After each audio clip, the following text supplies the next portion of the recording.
Go away, Mom. I'm trying to make a podcast. Caleb reads good stuff. Hi, I'm Caleb Galbraith, your host for this one and only episode of Caleb Reads Good Stuff. The focus of today's episode is Ernest Hemingway's Soldier's Home, written in 1925 and included in a collection of short stories titled In Our Time, released the same year. It centers on a young man named Krebs, Krebs, Krebs, which apparently is not horribly uncommon of a name. It's a German name, though, that means catcher of crabs, or just overall crabby. And I think this Krebs we encounter in Hemingway's story certainly lives up to that description. After returning from World War I, Krebs finds himself discontent and stagnant in his life. And we get a brief glimpse of the various questions and interactions that this brings about for him. But before we analyze a portion of the text and I share with you all some of my favorite lines and moments from this text, I'd like to first analyze myself. I know, scary. There's a reason I chose this text, and hopefully that reason can be relatable to someone out there listening to this, and that I'm not sure of where I'm going in life. I'm a 20-year-old college student about to enter his senior year at a Christian liberal arts school in Nashville, Tennessee, studying commercial music production, and I have no clue what I want to be when I grow up. Not for lack of trying. I'd love to be a music producer, and I've learned a lot about it and honed my craft, but sadly the job I really want, just sitting in a studio all day, making music, doesn't really exist. There's no salary or fixed income for something like that. And I'm about to enter into a very tumultuous time in our country's economy, and certainly within the music industry, there's just not a lot of good deals to be given out. So I'm looking up at this looming wall that says I can't be what I really want to be. What are we supposed to do with that? I think this feeling can hit people at all sorts of different times in their life. Maybe when they don't find a spouse when they thought they would, or they can't be a mother or father when they thought they should be, or they get told no 1,000 times by jobs they thought they were made for. I googled modern survey about college kids not knowing what's next, and I was greeted by 3 websites. The first, a Facebook post from the news station WJXT4, whatever that means, said that 66% of teens are worried about what comes after high school, and gap years are growing in popularity. We can already see a relation here to Krebs, who feels stuck and doesn't start trying to get a life for a while after coming home from the war. The next link was to the New York Post, saying half of parents are worried about how they're going to pay for college. I've seen these battles firsthand with my peers. They believe strongly that they are in the right place, but the money just isn't there. This creates tension in families, but it also makes us ask if what we're doing and pursuing is right, if it's costing us so much, and not just financially. Krebs certainly faces tension in his family as he lounges around most days, sleeping in, not having much direction in his life, and his parents, of course, try to understand, but also are ready for him to start pulling his weight. The third link was an Instagram post with some seemingly smart account talking about college and it being a waste. I ignored all that, like I usually do, and followed up on the survey they were discussing from Indeed. And it's true, of those polled, 51% said they felt their college degree was a waste of time and money in their life. The article below talked about college not having the same weight on your success as it once did.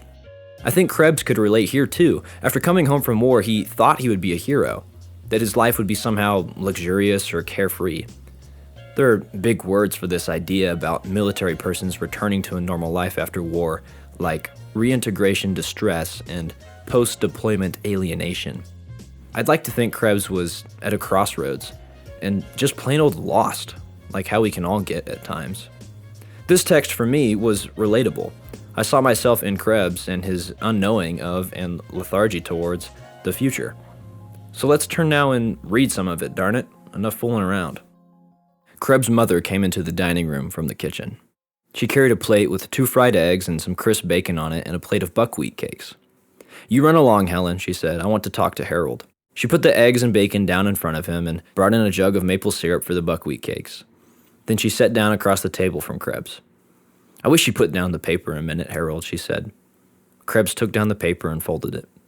"Have you decided what you're going to do yet, Harold?" his mother said, taking off her glasses. "No," said Krebs. "Don't you think it's about time?"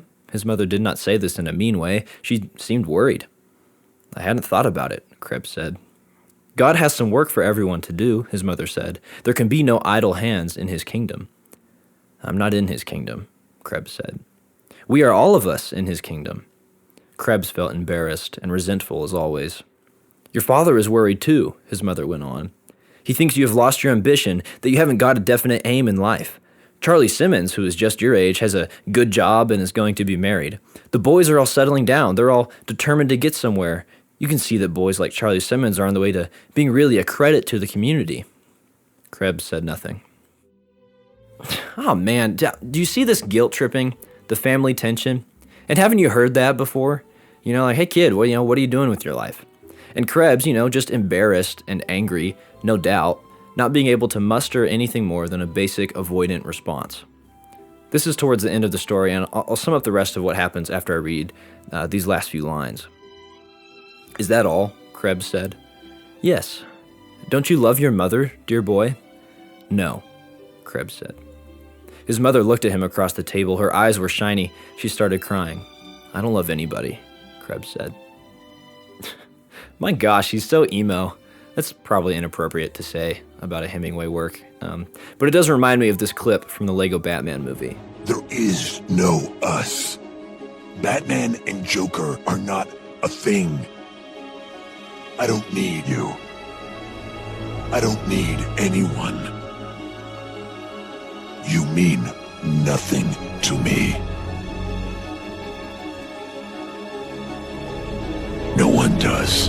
Oh man, that's a good movie. But I know that I've certainly felt this way. When people who do care, whether selfishly or not, ask what on earth my plan is for the future, to make money, to be something, and I can't find a good answer because I don't know a good answer, it's easy to then start spewing hate out like a Twitter comment section. The story concludes with Krebs trying to make peace with his mother. She prays for him, and he eventually gives in and promises he'll start to turn things around. Well, we've come to the end of our time together. It's been a pleasure to explore this text with you. If you're feeling lost, it's okay. I know I feel that way sometimes. That's been a human feeling for a long time. And Hemingway and other realist authors of American literature have aimed to capture that feeling and explore it. There is no one way out, but do not give up. Until next time, I'm Caleb. God bless, my friends.